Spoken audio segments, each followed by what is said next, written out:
offered a recognition that mass incarceration has not worked. And that is an unfortunate consequence of government practices that just didn't work. But the truth is that there's an extremely long history of unfortunate government practices that don't work, that particularly affect black people and black families. And until we as a country, and then the person who's in the seat that you seek, actually addresses the anti-blackness current that is America's first drug. We're in a meeting about drugs, right? America's first drug is free black labor and turning black bodies into profit. And the mass incarceration system mirrors an awful lot like the prison plantation system. It's the same. It's a similar thread, right? And until someone takes that message and speaks that truth to white people in this country, so that we can actually take on anti-blackness as a founding problem in this country, I don't believe that there's going to be a solution, because what the conversations that are happening now and why there's so much cohesion across the divide, the red side and the blue side, is because of money. Right? We're spending a lot of money on prisons. We're spending more money on prisons than we are on schools. Right? But if we look at it from a lens of let's solve this financial problem, and we don't look at the greater bottom line that African Americans who are Americans are suffering at greater rates than most other people, every other people, for the length of this country, then it's not going to go away. It's just going to morph into something new and evolved. And I genuinely want to know, you and your family have been, in no uncertain way, partially responsible for it, more than most.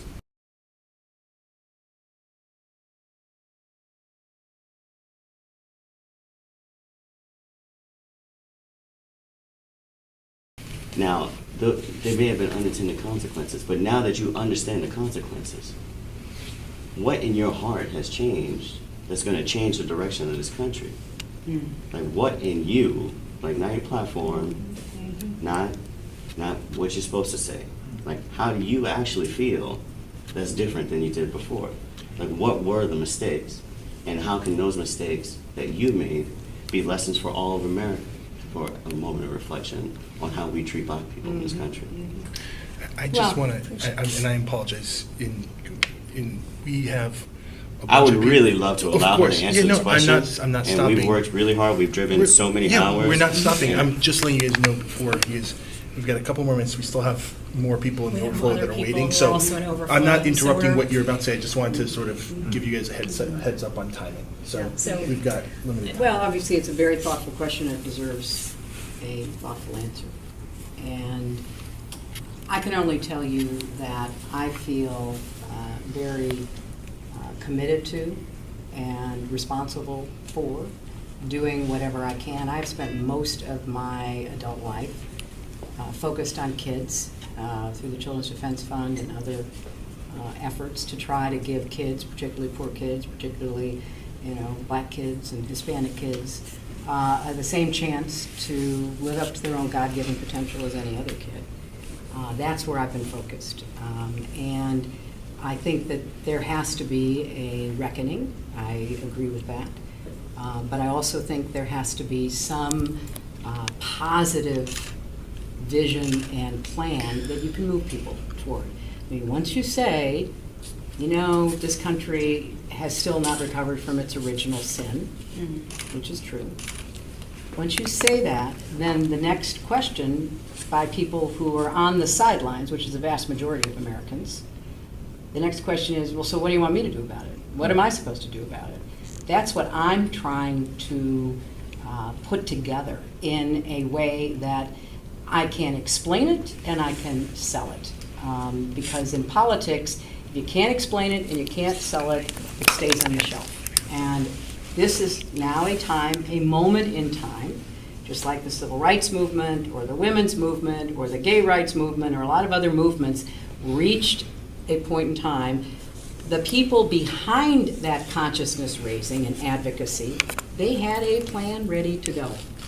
So that when you turn to you know, the women's movement, we want to pass this and we want to pass that and we want to do this. Problems are not all taken care of, we know that.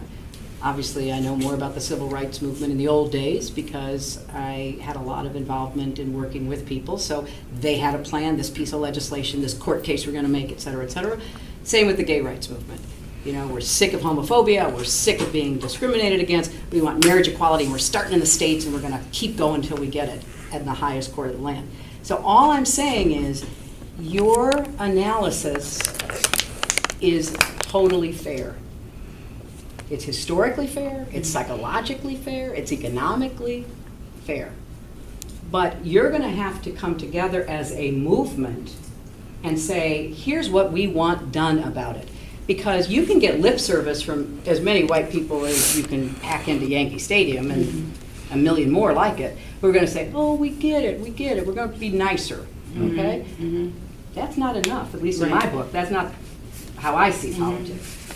So the consciousness raising, the advocacy, the passion, the youth of your movement is so critical. But now all I'm suggesting is, even for us sinners, find some common ground on agendas that can make a difference right here and now in people's lives. And that's what I would love to, you know, have your thoughts about, because that's what I'm trying to figure out how to do. So yeah, deal with mass incarceration. It's not just an economic issue, although I grant you, some people see it like that. But it's more than that. I think there is a sense like, you know, low-level offenders, disparity in treatment, we got to do something about that. I think that a lot of the issues about housing and about you know, job opportunities, ban the box, a lot of these things, let's get an agenda that addresses as much of the problem as we can. Because then you can be for something, in addition to getting people to have to admit that they're part of a long history in our country of, you know, either, you know, proposing, supporting, condoning discrimination, segregation, et cetera. Now, what do we do next? And that's what I'm trying to figure out in my campaign. So that's what I'm doing.